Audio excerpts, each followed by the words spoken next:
Good morning, good afternoon, or good evening, wherever you are in the world.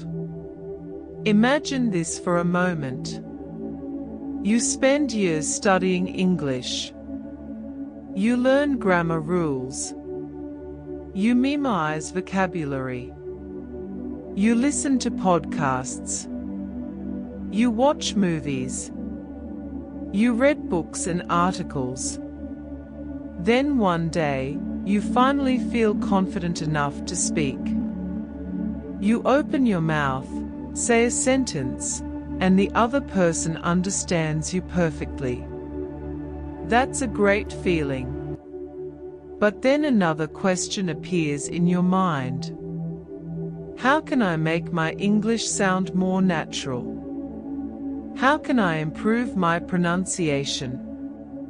How can I sound clearer and more confident when I speak? My name is Bella, and welcome back to AZ Languages. Today's topic is one of my personal favorites. We are going to talk about English pronunciation. For many learners, pronunciation is one of the most mysterious parts of language learning. It can feel difficult, confusing, and sometimes even frustrating. Yet it's also one of the most fascinating skills to develop. In this episode, we'll explore why English pronunciation is so challenging, why many learners struggle with it, and what you can do to improve. So, take a deep breath, get comfortable, and let's dive into today's lesson together. Let's begin. When people learn English, they often spend a lot of time studying grammar and vocabulary. Teachers explain verb tenses. Textbooks teach sentence structures. Students memorize lists of words. All of these things are important. But pronunciation often receives much less attention. In many schools, pronunciation is only a small part of the lesson. Sometimes it is almost completely ignored. As a result, many learners reach an intermediate or even advanced level while still feeling uncertain about the way they speak. The interesting thing is that pronunciation plays a huge role in communication. People don't just need to know what words you're using.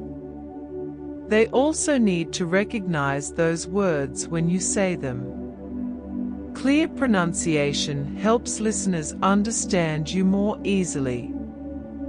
That's why this topic is so important. Now, let's start with something that may surprise you. English is one of the most difficult languages to pronounce like a native speaker. Every language has pronunciation challenges, of course. But English presents some unique difficulties. If you learned English as an adult and your goal is to sound exactly like a native speaker, that is an extremely difficult challenge. In fact, it is so difficult that very few people ever achieve it completely. Many learners become highly fluent. Many learners develop excellent pronunciation. Many learners become easy to understand. But sounding exactly like someone who grew up speaking American English from birth is another level entirely. For most adult learners, that goal is extremely difficult. This is why one of the first things I want to mention today is the importance of having realistic expectations. Improving your pronunciation is absolutely possible. Becoming clearer is possible. Becoming more natural is possible. Reducing your accent is possible. But expecting yourself to sound exactly like a native speaker in a short period of time can create unnecessary frustration. Instead, focus on steady improvement. Every small improvement matters. Now let's talk about the biggest reason English pronunciation is so challenging. The answer is stress. In English, stress is incredibly important. You could even say that stress controls the rhythm of the language. English is what linguists call a stress-timed language. That may sound technical, but the basic idea is actually simple in English. Certain syllables receive more emphasis than others. Some syllables are strong. Some syllables are weak. Some syllables are long. Some syllables are short. Native speakers constantly adjust the length and strength of syllables while speaking. This creates the natural rhythm of English. To understand this better, let's compare two different expressions. Imagine saying the phrase, sadly no. The word sadly. The word sadly has two syllables. The first syllable receives the stress. The second syllable is much weaker. Then the word no receives stress again. The rhythm moves from strong to weak to strong. Now imagine a longer phrase. The first stressed syllable appears, then several unstressed syllables follow, and finally another stressed syllable appears. Even though there are more syllables in the middle, native speakers often say them very quickly. The unstressed syllables become compressed. They become shorter. This is one reason English sounds so fast to many learners. Native speakers are constantly reducing sounds and shortening syllables. If your native language works differently, this can feel very strange. For example, many languages are more syllable-timed. In those languages, syllables tend to have similar lengths. Each syllable receives roughly the same amount of time. The rhythm is much more even. English is not like that. In English, one syllable may be 3 times longer than another. Some syllables almost disappear. Others become very prominent. This creates a rhythm that learners often find difficult to imitate. And this rhythm affects nearly every sentence. It's not just individual words. It's entire conversations. That's why many learners know all the right words, but still feel that their speech sounds different from native speakers. Often, the issue isn't the vocabulary. It's the rhythm and stress pattern. Another important result of stress is reduction. Reduction happens when sounds become shorter or weaker. Native speakers do this constantly. Words change their pronunciation depending on whether they are stressed or unstressed. A word may sound one way when emphasized and another way when spoken quickly inside a sentence. This is completely normal in English. However, many learners pronounce every word clearly and fully because that's how their native language works. As a result, their English may sound more formal, slower, or less natural. Understanding stress and reduction is one of the biggest steps toward improving pronunciation. Of course, stress is not the only challenge. There is another major difficulty: the sounds themselves. Every language has its own sound system. Some sounds exist in one language, but not in another. When a sound doesn't exist in your native language, your brain may have difficulty recognizing it. You may hear two English sounds and think they are identical. Meanwhile, a native speaker hears a clear difference. For example, many learners struggle with certain English vowel sounds. The difference between two vowels may seem very small. Yet native speakers hear it immediately.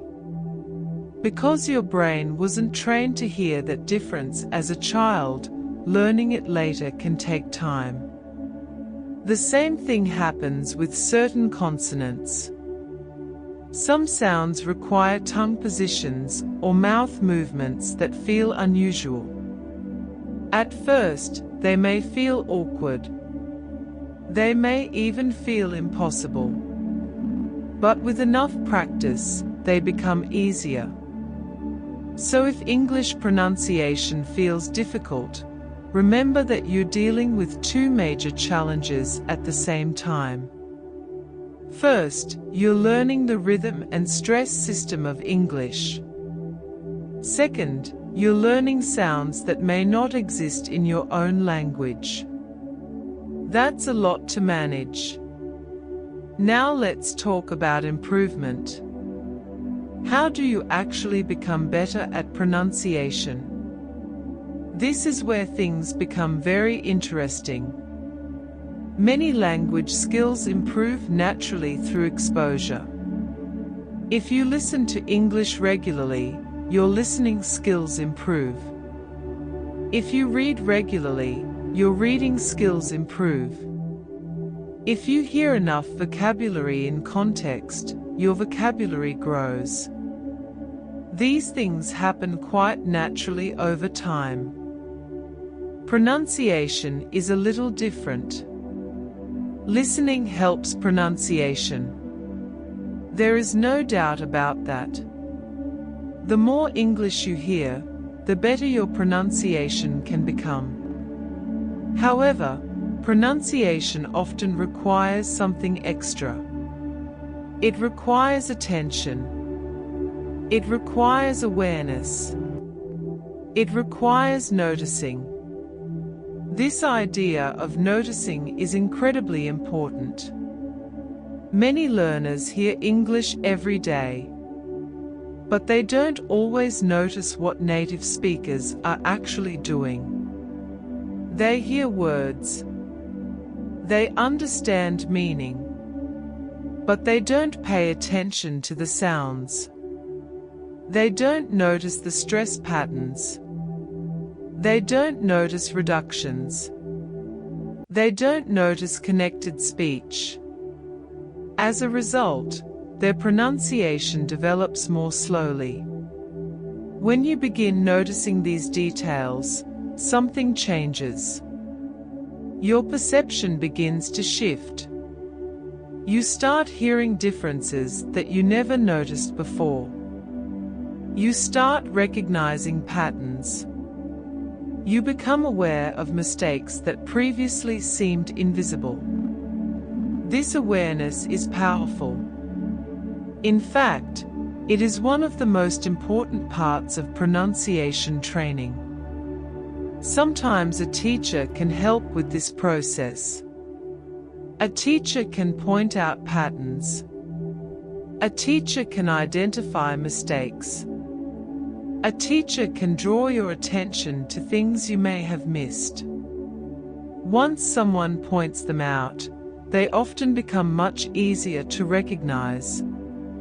Then you can begin noticing them independently. Over time, your ear becomes more sensitive. You hear more details. You understand more of what native speakers are actually doing.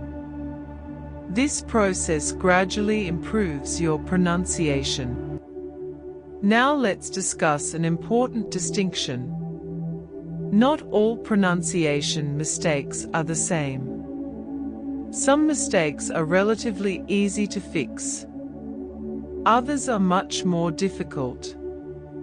Let's start with the easier category. These are mistakes that become obvious once someone points them out. For example, stress mistakes. Imagine a learner stressing the wrong syllable in a word. Once a teacher identifies the correct syllable, the learner can usually adjust fairly quickly. The correction is straightforward. The same thing happens with sentence stress.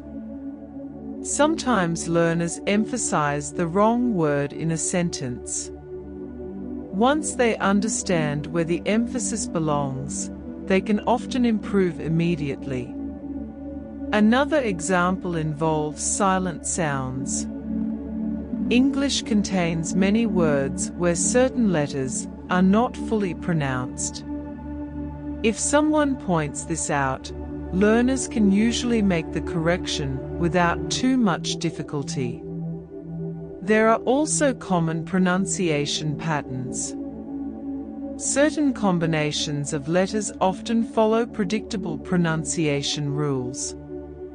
When learners become aware of these patterns, they can improve quite rapidly. The important thing is that these mistakes are noticeable and teachable. With guidance and practice, they often improve significantly.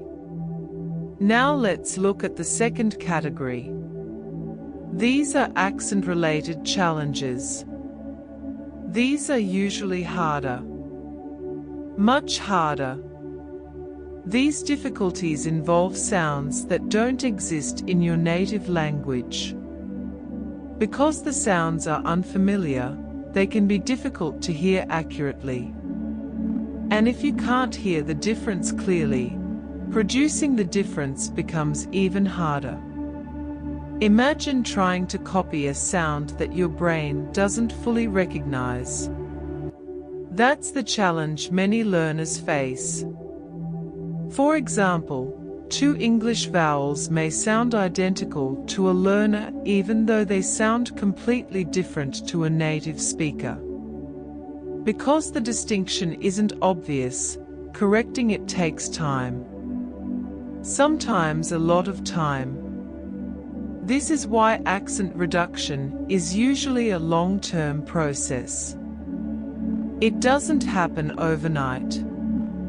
It doesn't happen in a few weeks. It often requires years of consistent exposure and practice. And even then, some traces of an accent may remain. That's perfectly normal. In fact, many highly fluent English speakers still have noticeable accents. An accent is not necessarily a problem. The real goal should be clarity. Can people understand you easily? Can you communicate your ideas effectively? If the answer is yes, you're already succeeding. Of course, if you want to continue improving your accent, that's wonderful too. Just remember that it requires patience. Progress in this area tends to be gradual. So where should most learners focus their energy? In my opinion, the best approach is to prioritize the mistakes that are easiest to fix. Work on stress patterns. Work on sentence rhythm. Work on common pronunciation rules. Work on reduction. These patterns. Listening helps. Training helps. Feedback helps. And understanding your mistakes helps. Focus first on the pronunciation mistakes that are easiest to identify and correct. Those improvements can make a huge difference. Then continue developing your listening skills and sound awareness over time. Most importantly, be patient with yourself. Pronunciation is a skill that develops gradually. Every step forward counts. Thank you for joining me today here on AZ Languages. I hope this episode helped you understand English pronunciation a little better and gave you some useful ideas for your own learning journey. Keep listening. Keep practicing. Keep speaking. And most of all, keep enjoying the process. I'm Bella, and I'll be back with another episode very soon. Until next time, take care and happy learning.